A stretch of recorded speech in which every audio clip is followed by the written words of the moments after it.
Ahora sí, estamos de regreso en Tiempos Violentos. Comenzamos la semana conversando con Ciber Chile y ahora saludamos a nuestros invitados con quienes vamos a comentar esta entrevista, pero también al gran Mauricio Daza. Buenas noches, Mauricio. ¿Cómo está usted? Buenas noches, nueva semana acá en Tiempos Violentos. Este episodio no solamente vamos a hablar sobre el tema de los correos del MinSal, sino además de otros temas. Por ejemplo, ¿qué es lo que ocurre con los dineros del programa de asentamientos precarios en la región de Antofagasta? Aparece un Ceremi, aparece una diputada, la pareja de la diputada, se habla de tráfico de influencias, se habla de negociación incompatible. Bueno, ¿de qué se trata esto y qué es lo que hay realmente atrás?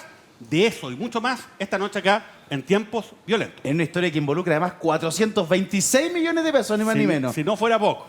Por si no fuera poco. ¿Qué opinan de la entrevista que acabamos de sostener con Ciber Chile? En 10 segundos para comenzar, don Rodrigo Rettig, abogado liberal. Buenas noches, amigo mío. ¿Cómo está usted?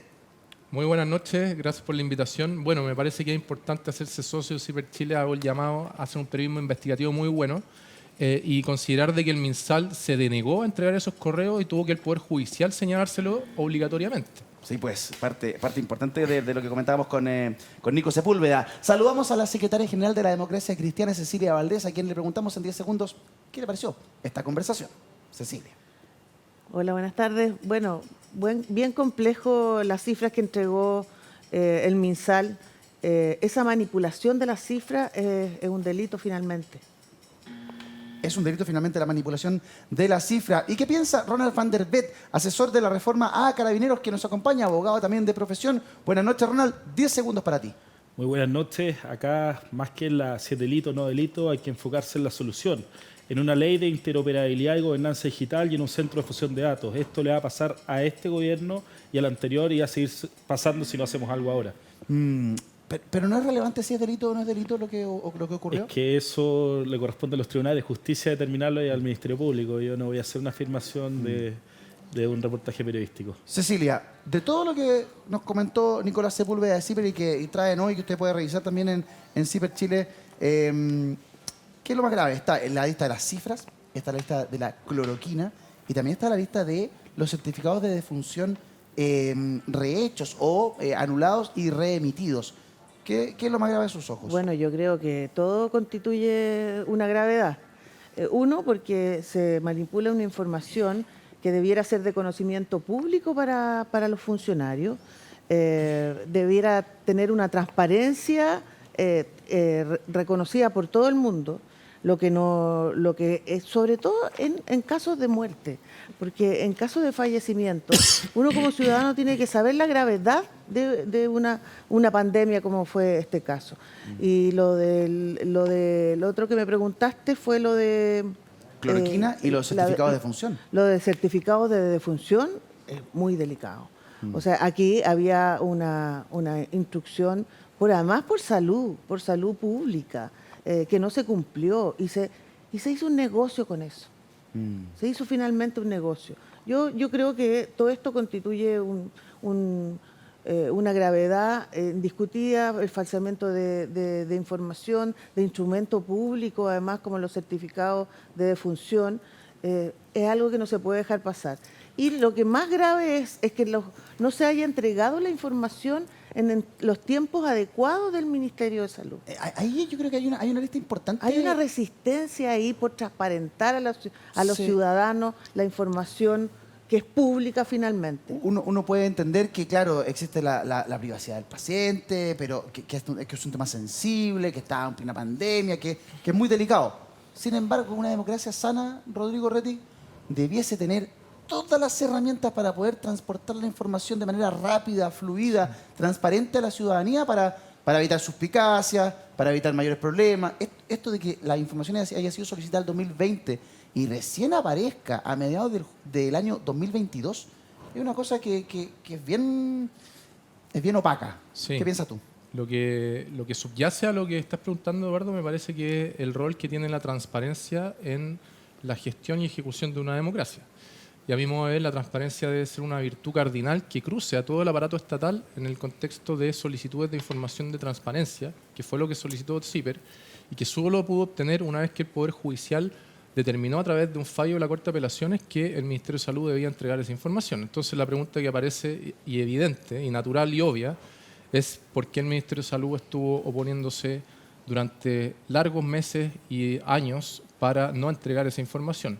Y me parece que la Corte haya fallado favorablemente, evidentemente es positivo, porque sabemos los ciudadanos de que no obstante si un gobierno no entrega información podemos ir al Poder Judicial, pero debió haber emanado primeramente a través de un acto propio del Ministerio de Salud. Sí, Daza, el trabajo que tiene CIPER de poder desmenuzar, revisar este millón de documentos, 72.000 correos, es gigantesca, pero además es sumamente valiosa para la sociedad.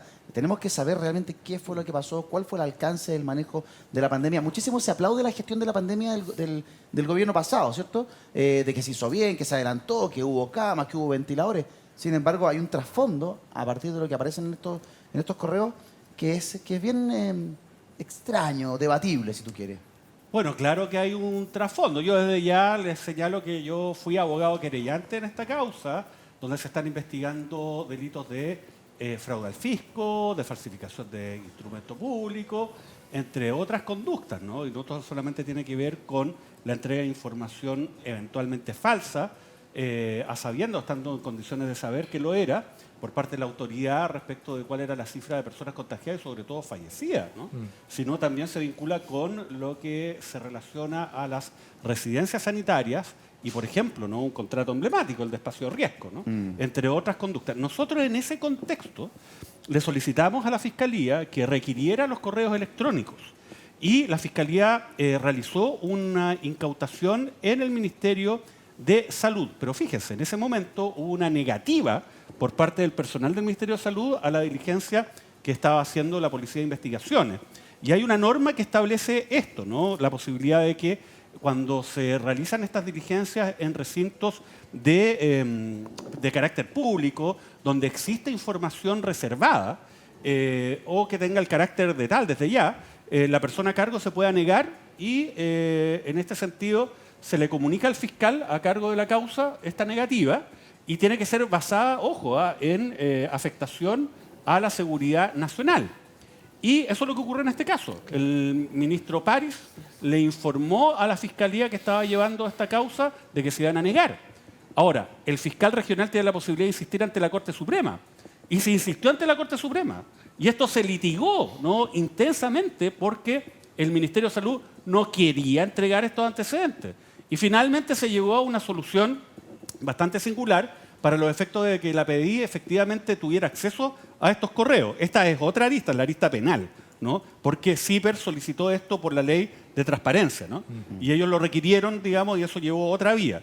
Pero en la causa criminal, bueno, todavía se está procesando toda esa información que es muy abundante y que tiene que, de alguna manera, servir para dilucidar cuál es la verdad de lo sucedido. Esto tiene que ver con una cuestión de transparencia pública y también de responsabilidad pública. Porque, a ver, acá hay un dato súper importante. Yo creo que para mí, de lo más grave que yo he escuchado respecto a todo este conjunto de hechos, el asunto relacionado con la cloroquina. Fíjese, se habrían agregado, ¿no?, a un correo electrónico que correspondía comprar por parte del Estado esta sustancia, a pesar que había un comité asesor que no la recomendaba y que incluso el propio ministro, con posterioridad a este correo electrónico, decía de que no servía. Pero se compraron, ¿cuánto? 3.000 millones de pesos en cloriquina. En ese medicamento. No, en este medicamento. Entonces, bueno, ¿cuál es el uso público que se le da? ¿Por qué se agregó eso a la mala, entre comillas, en un correo electrónico, ¿no? ¿Quién lo hizo? ¿Qué interés hubo? ¿Se compró con sobreprecio? ¿Qué pasa con la ruta del dinero? O sea, hay mucho que investigar y yo creo que este es un tema, insisto, de transparencia y fe pública, no solamente para encontrar responsabilidades criminales, que se verá, ¿no? Primero hay que esclarecer la verdad de lo sucedido, a partir de aquello se determinan o se descartan responsabilidades criminales, sino sobre todo para poder mejorar el sistema público si es que tenemos que enfrentar una crisis equivalente. Sí, en el tema de la cloroquina es súper importante lo que plantea Mauricio, estos 3.000 millones de pesos en cloroquina, ¿a quién se le compró? ¿Bajo qué mecanismo? ¿Una licitación express, una licitación o fue una compra directa? O sea, ¿no? ¿Y quién agregó ese cloroquina, medicamento? claro, ¿quién dijo hay que comprarla? Exacto. Para que al poco tiempo dijeran, no hay que usarla. Bueno. Es llamativo. Ahora, Ronald, el ministro Mañalich en su momento sale o renuncia a 12 horas de la publicación del reportaje de CIPER en el que se demuestra que las cifras que publica o que anuncia el ministerio no coinciden con las del DEIS. Eso también habla de que la situación, al menos en la lista política, no se sostenía. Yo estoy de acuerdo con lo que dice Mauricio. Acá hay dos líneas de acción. Una es la penal y la otra es el reproche ético periodístico que fue el que hizo CIPER. Hoy día CIPER dijo acá las autoridades nosotros no identificamos dolo. O sea, ellos como periodistas no identificaban dolo. Y respecto a la alteración de los certificados de función se hablaba de un solo caso. Yo no sé por qué se habla de varios certificados cuando es un hospital el único caso conocido incluso por el reportaje de CIPER. Esperemos que no haya más. El tema acá es el siguiente. Acá hay una línea que es penal, que se está investigando, pero hay otra línea que es una falla de la arquitectura del Estado. Esta información, si hubiese estado disponible y hubiésemos tenido un centro de fusión de datos o la información disponible para otros ministerios y ocuparlas, por ejemplo, en desarrollo social y hoy día en otras materias, quizá hubiese habido una mejor gestión de la pandemia, incluso para las entregas de ayudas sociales. Hubo una universalidad, se le echa la culpa a la inflación, a los problemas de los retiros, pero también los beneficios que entregó el gobierno de la época con universalidad en los bonos implican un aumento de precios que lo estamos viendo ahora. Entonces, hay que gestionar mejor y para eso tenemos que modernizar el Estado. Sí. Ese es un dato y una conversación que aparece constantemente en el programa, la modernización del Estado. ¿Qué significa aquello en la práctica? Bueno, justamente evitar que este tipo de cosas que estamos conversando hoy día vuelvan a repetirse. Los quiero invitar a cambiar de tema y a revisar lo que está pasando, poner el ojo en lo que pasa en la región de Antofagasta. Ha renunciado el Ceremi de Vivienda y Urbanismo de Antofagasta, Carlos Contreras. ¿Por qué renunció? Bueno, renunció este fin de semana por la controversia que se generó a partir de un convenio, de 3 convenios en rigor, suscritos por la Fundación Democracia Viva, cuyo representante legal era ni más ni menos que el señor Daniel Andrade, pareja de la diputada de Revolución Democrática, Catalina Pérez. Lo están viendo ahí en pantalla. Todos de Revolución Democrática. ¿Qué fue lo que planteó el diputado Jorge Alessandri? Escuchamos. Catalina Pérez es vicepresidenta de la Cámara de Diputados. Hay demasiadas cosas que tiene que explicar. Cómo su pareja obtiene al mismo tiempo un trabajo en el Ministerio de Defensa y una subvención por más de 400 millones de pesos a una fundación que dirige paralelamente con la pega en defensa en la región de Antofagasta que se llama Viva Democracia. Quien le otorga a la fundación esta subvención, el ex asesor legislativo nuevamente de Catalina Pérez. Oye, la verdad es que uno mira esta historia y dice, ¿cómo es la cosa? A ver, Ronald, aquí la pareja de la diputada de Revolución Democrática, Catalina Pérez, se adjudica a través de un tema directo por parte de la Ceremi de Vivienda y Urbanismo unos convenios por 426 millones de pesos. ¿Algún antecedente que aportar a la historia? El ex Ceremi era, o sea, el Ceremi era asesor de la diputada hasta el año 2021 y la pareja de la diputada, sin tener competencia alguna, a mi juicio, está en el Ministerio de Defensa con un sueldo sobre 3 millones de pesos. Esos antecedentes yo creo que hay que ponerlos acá en la mesa. Es que es súper llamativo. Entonces, a ver, Cecilia, esto es a todas luces injustificable. O sea, parece haber a lo menos tráfico de influencia. ¿Qué piensas tú? No tiene ninguna justificación. Ninguna justificación, porque cuando uno es una persona de connotación política, pública, además ha sido electa con voto ciudadano, tiene que ser impecable. Si aquí los parlamentarios tienen una exigencia, yo diría, aún más adicional que los ciudadanos. Los parlamentarios tienen que ser impecables y mostrar transparencia absoluta. Y bueno, esto está por investigarse todavía, pero uno se tiene que omitir de ciertas acciones. O sea, la pérdida de confianza en la política tiene que ver con estos asuntos. Claro. Sean delitos, solo sean tráfico de influencia, pero la fe pública está en cuestión en esto. Sí. Y en esto hay que ser y parecer. Y lo que a mí me molesta es que muchos de estos personeros de la nueva política, de la política más joven, se presentaban y se planteaban como personas o personeros con otra escala moral o otro nivel moral o ético. Y uno dice, estamos cayendo en un nivel de, por favor, o sea, destruyendo su pequeño mini legado con acciones gigantescamente dañinas y lesivas para para la democracia. Rodrigo Retín, ¿qué ves tú en esta historia? Veo lo mismo que han comentado todos. Aquí no puedo sino estar más de acuerdo con lo que han señalado todos los intervinientes que han expresado su opinión acá. Me parece que el Frente Amplio llegó con un discurso sumamente entendible y necesario de oxígeno nuevo en la política en el contexto de triangulaciones que se habían visto anteriormente, de contratos en donde habían comisiones y todo esto que genera sensación de que todos se arreglan detrás de la cortina, ¿no? Y resulta que Revolución Democrática está en el centro de la polémica hoy día en el contexto de esto Antofagasta, en donde la Seremi de Vivienda, liderada por un RD, hace convenios con la Fundación, que también es parte de una persona de Revolución Democrática, y lo anterior debe ser rechazado. Es decir, necesitamos comprender de que se debe, como dice el dicho, la señora El César, no debe serlo, sino que parecerlo. No solo serlo. Evidentemente puede haber una explicación plausible que se prestaron los servicios, pero es deseable que el estándar ético y moral en el contexto de la ejecución de una función pública implique que comprenda todos los partidos transversalmente de que deben evitarse esas situaciones a como dé lugar, porque lo único que hacen es manchar la opinión pública en la política, y lo anterior solo afecta a la democracia, que ya está bastante afectada. ¿Qué es lo que debe evitarse? Usted está viendo el programa y dice, ¿cómo es? A ver, ¿qué pasó en Antofagasta? ¿Qué pasó con la diputada, la pareja de la diputada? Estos convenios, 426 millones, ni más ni menos. Bueno, usted sigue confundido o confundida, no se preocupe. Mauricio Daza se lo explica todo en Tiempo de Daza.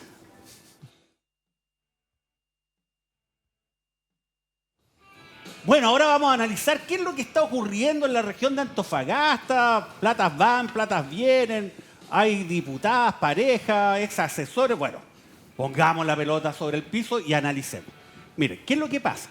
Existe un programa para asentamientos precarios, que básicamente lo que hace es asignar dineros para ayudar precisamente a personas que están en este tipo de asentamiento, y en este caso se ejecuta en la región de Antofagasta. Ahí es donde ocurren estos hechos. Bueno, ¿y qué es lo que pasó en este caso? Tenemos al Seremi del Ministerio de Vivienda y Urbanismo, Carlos Contreras. Carlos Contreras, ¿quién es? Militante de Revolución Democrática, una persona cercana también a la diputada de la misma zona, que se llama Catalina Pérez. De hecho, se dice de que el nombramiento de este señor, Carlos Contreras, como Seremi, pasó obviamente por el visto bueno de la diputada Catalina Pérez. Entonces llega este señor, ¿no?, a el Seremi del Ministerio de Vivienda y Urbanismo, y le toca asignar dinero. Obviamente que están a cargo de esa cartera y que se ejecutan regionalmente. ¿Qué es lo que pasa en este contexto? Surge la figura de Daniel Andrade. Daniel Andrade es presidente de una fundación que tiene como 2 años de antigüedad, no mucho más, que está domiciliado en Ñuñoa, por lo demás, no en Antofagasta, y que, bueno, es, entre otras cosas, pareja de la diputada de Antofagasta, Catalina Pérez. Bien, ¿qué es lo que ocurre con esta fundación? Esta fundación obtiene, vía contratación directa, 3 contratos, ¿no?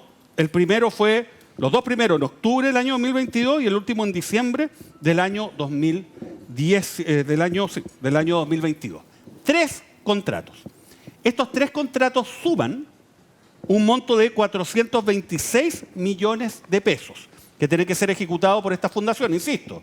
Fundación que está a cargo de la pareja de la diputada, que a su vez no tuvo una participación determinante en la designación del Seremi, que asigna estos recursos. Y todo esto a través de contrato directo. Bueno, el asunto es que obviamente esto salió a relucir a partir de una comunicación pública que hizo la Asociación de Funcionarios del Serviu, donde estaban denunciando un conjunto de prácticas, entre comillas, irregulares respecto de lo que era esa repartición, ¿no? Y aparecen estos antecedentes. Ahora, ¿qué es lo que ocurre? Se dice, mire, ¿sabe qué? Acá no hubo ninguna irregularidad. ¿Por qué? Porque legalmente, ¿no?, se asignaron estos dineros a una fundación, ¿no?, para que realizara todas estas labores, y la diputada no habría tenido ninguna participación en esta gestión, ¿no?, para los efectos de que se asignaran los dineros. De hecho, la diputada mandó a pedir, y esa ha sido parte de su defensa, un oficio de la Contraloría para que se señale cómo no se asignaron y si es legal la asignación de recursos, no solamente a la Fundación Democracia Viva, sino a muchas otras. Lo que llama la atención, insisto, que son 3 personas bastante cercanas entre sí, que se asignan estos dineros, 426 millones, a través de una contratación directa, sin licitación. Se asigna a una fundación domiciliada en Santiago que tiene menos de 2 años aproximadamente de trayectoria de vida, ¿no? Entonces, huele absolutamente raro. Bueno, ¿qué es lo que se ha dicho? Aquí habría una negociación incompatible o un tráfico de influencia. Bueno, veamos si lo hay. Veamos la norma sobre negociación incompatible establecida en nuestra ley, en el Código Penal. Acá está la imagen. Se castiga al empleado público que, interesándose directo o indirectamente en cualquier clase de contrato o operación en que debe intervenir otro empleado público, ejerciera influencia de este para obtener una decisión favorable a sus intereses. Se lo traduzco al castellano, un funcionario público que lo que hace es ocupar su posición para gestionar, hacer cualquier gestión a otro funcionario público con la finalidad de que ese otro realiza un acto que lo beneficia a quien hace la gestión. O sea, si yo soy seremi o si yo soy, no sé, diputado, ¿no? O qué sé yo, diputado, pongámosle, y hago una gestión para los efectos de que otro empleado público, un seremi, me beneficia a mí, ¿no? Entonces, en ese caso estoy cometiendo negociación incompatible. Acá no habría, porque en el fondo la diputada no se ha beneficiado en esto, porque ella dice, oiga, esta es mi pareja, yo no participo en la fundación, yo no he realizado ninguna gestión. Pero aquí viene otro elemento. La negociación incompatible no solamente es delito en Chile, sino también el tráfico de influencia. ¿Y cómo se castiga en Chile? Bajo esta figura. Se castiga al empleado público que dieren o dejaren tomar interés, debiendo impedirlo, a su cónyuge, conviviente civil, a un pariente en cualquier grado en la línea recta, o sea, abuelo, hijo, nieto, o hasta 3er grado inclusive en la línea colateral, o sea, hasta tío, ¿no? Sea por consanguinidad o afinidad. Eso de afinidad lo vamos a dejar por otro día porque es bien entretenido, pero después les cuento. Ahí ustedes saben. Después les cuento. Bueno, pero el asunto es que acá estaría, digamos, la figura que muchos piden que se investigue. Porque lo que se sostiene es que habría algún tipo de gestión por parte de la diputada para los efectos de que su conviviente civil, que es este señor Daniel Andrade, hubiese obtenido de parte del Ceremi, que es Carlos Contreras, la obtención de estos contratos. La verdad es que hasta el momento no existe ningún tipo de imputación concreta que dé cuenta de que un acto de esa naturaleza se haya cometido. Por lo tanto, hasta el momento el tema delictual habrá que ver, pero no aparecen los elementos a partir de la revelación pública que se ha hecho. Lo que sí aparece como raro, ¿no? Insisto, es esta asignación directa sin licitación a una fundación que tiene 2 años respecto de 426 millones de pesos en 3 contratos al señor Daniel Andrade, quien además había obtenido un contrato como asesor del Ministerio de Defensa. Otra cosa que llama la atención, sí que tenga ningún tipo de competencia o trayectoria en materias vinculadas a la defensa nacional. Claro. Y lo contrataron igual, ¿no? Ahora, hay otra pregunta que yo creo que ha pasado un poco colada, ¿no? Y que tiene que ver con lo siguiente. ¿Por qué se asignan 426 millones de pesos a fundaciones privadas respecto de un plan de asentamientos precarios si al parecer con ese dinero se puede solucionar directamente muchos de los problemas materiales de asentamientos precarios, ¿no? Soluciones de vivienda que sean por último transitorias, mejorar las condiciones físicas? 426 millones de dólares, de pesos, es un monto bastante importante para los efectos de estar tercerizando, además medidas que eran medias raras. Yo no tengo acá la descripción, pero la verdad que si uno lee los objetivos de estos contratos, no se podían entender demasiado cuál era la función concreta que iban a realizar en un beneficio material que sea no perceptible para estas familias. Yo creo que acá debe existir el máximo de transparencia, porque sobre todo, si hay dudas acerca del manejo bajo criterios de probidad y transparencia de los dineros que están destinados a las personas más vulnerables en nuestro país, entonces yo creo que acá se tiene que investigar y zanjar esto hasta las últimas consecuencias. Sí, la descripción de los convenios es a lo menos ambigua o borrosa, es una nebulosa bien extraña que no se logra entender a qué va ese dinero. El señor Andrade, de profesión, es ingeniero mecánico, no sé qué hace como asesor de Subsecretaría de Defensa, y la fundación se llama Democracia Viva, más bien parece que debería llamarse Hagámoslo Vivo en Democracia. Pero mira, Cecilia. Sí, es que aquí hay un tema, que uno es el tema jurídico. pero el otro es el tema ético. O sea, aquí el estándar ético tiene que ser primero, incluso antes que el jurídico, ¿te fijas? Tiene que ser primero, porque se pierde la fe en las instituciones, porque uno empieza a cuestionar todos los convenios, entonces, toda esta asociación pública, privada, que puede hacer el Estado, ¿cierto?, que uno puede estar de acuerdo, se cuestiona también. Entonces, este tráfico de influencia no puede estar, o sea, no puede decirle al diputado, mire aquí, investíguenme, es todo legal, ok, pero ella puso en cuestión ya la fe pública de una institución. Y ese daño es mucho más largo y es bien irreparable en el tiempo. Sí. ¿Cuántas veces este mismo sector político no criticó al expresidente Piñera por hechos que eran legales, pero que eran moralmente cuestionables, éticamente cuestionables? Lo fustigaron con toda la fuerza por años.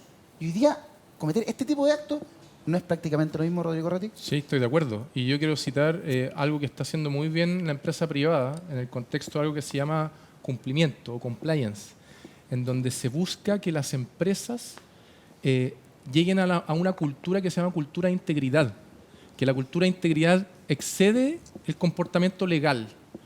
Y como muy bien explicaba Mauricio y complementaba también muy bien la secretaria general de la Democracia Cristiana, donde señala, puede ser perfectamente legal, pero bueno, vamos a si es íntegro o no en el contexto de la función pública. En materia de empresa hay algo que se llama código de ética, que es bastante necesario que se incorpore más allá de que existe normativa correspondiente a la función pública, a la probidad administrativa, el principio de probidad, etcétera, pero deberíamos socializar de que en los estamentos públicos existe un código de ética. Por ejemplo, en la empresa se prohíbe efectuar regalos a otras empresas en el contexto de negociaciones. ¿Por qué? Porque si bien es legal, pero éticamente no corresponde, porque si yo le regalo algo de $1.000.000, por ejemplo, estoy mandando un mensaje al que observa de que básicamente estoy comprando a esa persona. Exacto. Eso mismo tenemos que meter en la función pública, la cultura de integridad. En consecuencia, me parece que es importante avanzar hacia allá para que esto no se vuelva a repetir y lo internalicen sobre todo aquellos que pontificaban cuando, muy bien dice Eduardo, estaba Piñera antes del gobierno. Mire, Y sobre todo cuando se trabaja con vulnerabilidad. Exacto. O sea, totalmente. Los Estoy de recursos acuerdo. del Estado Sí. no son excesivos. Por lo tanto, Son escasos, claro. todo cuenta. Y Y aquí no se puede jugar con esa plata que jugar va directamente al con dolor sector humano, privado. con lo precario que está viviendo esa gente en situación de calle, principalmente, a ganar cosas. Bueno, ¿qué decía, por ejemplo, el primer convenio, ¿cierto? Para que nos hagamos una idea de la descripción. Mira, entre comillas, disponer la entrega de recursos para la implementación y ejecución de una intervención socioterritorial para las familias de asentamientos precarios y en el territorio en el que viven, con el objeto de mejorar el estándar de habitabilidad en un corto tiempo por medio de obras básicas de carácter transitorio y acciones comunitarias de fortalecimiento de capacidades en base a salubridad y seguridad. Pero- eso puede ser todo y nada a la vez. Pero mira lo Daza, que dice. explícame esto. A ver, muéstralo un segundito más, por favor, porque la verdad que el nivel de eufemismo me supera. Absolutamente. Una intervención socioterritorial. ¿Qué es ¿Qué eso? es eso? Con el objetivo de mejorar el estándar de habitabilidad. Pero, ¿qué estándar? En un corto tiempo. ¿Qué es un corto tiempo? Y después dice obras básicas de carácter transitorio y acciones de fortalecimiento de capacidades en base a salubridad y algo que yo mismo estoy tapando, pero seguridad. bueno, debe ser la misma cuchufleta. Y seguridad. Pero fíjese al final que eso puede ser hacer un tríptico sobre medidas sanitarias para evitar, Claro. O sea, no sé digamos, qué- contagio claro. de enfermedades ¿Qué departamento en jurídico? campamentos. ¿Qué departamento O sea, jurídico ¿qué es eso? aprobó Aprueba ese- eso. Pero es, O sea, es cualquier cosa. Además, cuando se firmó Ronald. el segundo convenio, porque yo tengo la duda ahí si él ya era o no funcionario del Ministerio de Defensa. Las fechas son muy importantes. Entiendo que en el primero él no era subsecretario, no, O sea, no funcionario subsecretario, del perdón, Ministerio de Defensa, asesor de la Subsecretaría de Defensa. Pero Ahí. luego, pero en el segundo y en el tercero sí ya era asesor de la Subsecretaría de Defensa con un sueldo que Es que ojo ahí, es porque alto. no sé si Mauricio es penalista, estará de acuerdo, pero podría haber responsabilidad penal de ese funcionario. Yo no voy a hacer un juicio de valor porque eso le corresponde al Ministerio Público, pero si se firmó siendo funcionario del Ministerio de Defensa e influyó eventualmente en el CNM, Ahí puede haber algo. Mira, hay responsabilidad penal. ¿Qué decía el segundo? El siguiente convenio por 170 millones de pesos tuvo su decreto el 27 de ese mismo mes, y ese mes es octubre, y era para disponer la entrega de recursos para implementación y ejecución socioterritorial. ¿Le gusta Oye, el ¿qué es concepto? socioterritorial? Bueno, el Una concepto cosa- más repetido, socioterritorial, para las familias de asentamientos precarios y en el territorio en el que viven. Y el último convenio, con decreto del 19 de diciembre del 2022, fue por 56 millones de pesos para la ejecución de diagnósticos socioterritoriales, planes de intervención, plan de campamento preparado y acciones sociales y comunitarias en diversos campamentos de la región de Antofagasta. Sería interesante también conocer qué contratos tiene la empresa con otros municipios, con Sí, otros claro. seremios, porque si estos fueran los únicos 3 contratos con el sistema público, bueno, ahí ya a mí no me quedan dudas. A lo que yo quería llegar, el presidente en campaña hizo una oferta, dijo no más pitutos, junto con también rebajarse el sueldo, pero lo que vemos hoy día es que hay 94.000 personas contratadas y cada vez se exige una reforma tributaria o un gran pacto tributario. ¿Y en qué estamos gastando la plata? O sea, ¿dónde está la eficiencia del gasto? ¿En pagar fundaciones? ¿O hoy día el ministro de Hacienda puso en duda el pago de la PGU? La ministra del Trabajo dijo que la salacuna garantizada necesitaba un pacto tributario. Entonces mi pregunta es, ¿realmente se necesita una reforma tributaria o se necesita que estos recursos sean ejecutados de manera eficiente y transparente? Fíjate que, para ser estrictamente riguroso con la información, el señor Andrade habría comenzado a trabajar en la Subsecretaría de Defensa en noviembre de ese año, del 2022. Por ende, el tercer convenio lo pilla o lo sorprende ya trabajando. Ya. Ahí hay un dato es para la verdad, fiscalía, pero- y el anterior fue en octubre, o sea, todavía estaba a punto de entrar a la pega. Pero estoy de acuerdo contigo en que hay que revisar el historial de la fundación completa. ¿En qué otra seremía, en qué otra región del país, dónde ha firmado otro tipo de convenio? ¿Y no tenemos rendición de lo que se hizo? O sea, que Accountability. no están establecidos los productos en el... Es que lo que pasa es que... Eso, pero ¿cuál es la trabajo rendición? Es que socioterritorial? la intervención socioterritorial finalmente Sí, es cualquier cosa. Entonces, el problema, mira, acá lo hablamos respecto del diputado Mellado Pero la como semana pasada. abogado del diablo, Una- lo importante es ver qué se hizo con esa plata. Sí, pero lo que pasa es O que sea, corresponde, está son dos producto. niveles distintos. Una cosa es si esto es ilegal y en ese contexto delictual, ¿no? Yo creo que acá es difícil que se establezca que existan delitos, ¿no? Porque no veo que se vaya a poder acreditar. Habrá que hacer una intervención de correo electrónico, no sé, de repente aparece algo, que hubo una gestión de algún empleado público, ¿no? Para los efectos de poder obtener estos contratos. Ese es un tema. Pero yo creo que el estándar para poder establecer cuál es la forma en que las autoridades están desempeñando sus cargos tiene que ser mucho más exigente que el que no cometan delitos. sí. ¿No? Es un tema de Claro. probidad No es pública. solo Entonces, jurídico. hay varias dimensiones, pero una dimensión relevante tiene que ver con el Ministerio de Vivienda y Urbanismo. Porque resulta que, fíjense, acá estamos frente a un programa de asentamientos precarios. O sea, van a ir básicamente a atender a personas que están en condiciones físicas miserables, ¿no? O sea, están probablemente en propiedades, en casas, ¿no? Que se le puede denominar como tal, que son de muy bajo estándar y están en una situación precaria social la familia, ¿no? Y quienes están habitando, ¿no? En un determinado espacio físico. Entonces, tú tienes 426 millones de pesos para poder ir en ayuda de esas personas. Entonces, la pregunta legítima es decir, oiga, ¿sabe qué? ¿Cómo lo vamos a utilizar? Lo vamos a utilizar entregándosela a una fundación que va a comprometerse a hacer algo que no se puede entender muy bien con precisión en qué consiste y por lo tanto no se va a poder fiscalizar, ¿no? El rendimiento de ese dinero de una manera real, un escrutinio verdadero y estricto, o existe otra forma donde esos 426 millones de pesos puede ir a ayudar materialmente a esa persona de una forma o una manera más eficiente. A mí me da la impresión que esto también debiese dar luces respecto de cuáles son los objetivos de estos programas y cómo se asignan estos dineros, más allá de este grupito de RD que obviamente yo creo que no tenía muy claro cuáles eran los estándares de probidad que ellos mismos se han impuesto en su discurso político de los últimos años. Por último, si el trabajo se hubiese hecho de una manera impresionantemente bien y hubiese beneficiado a cientos de familias que están en situación precaria, como dice Mauricio, al menos el CDM hubiese explicado aquello, hubiese dicho aquello, pero no. La respuesta es renuncio. Eso también te dice algo. Hacemos pausa, regresamos de inmediato. No se vayan.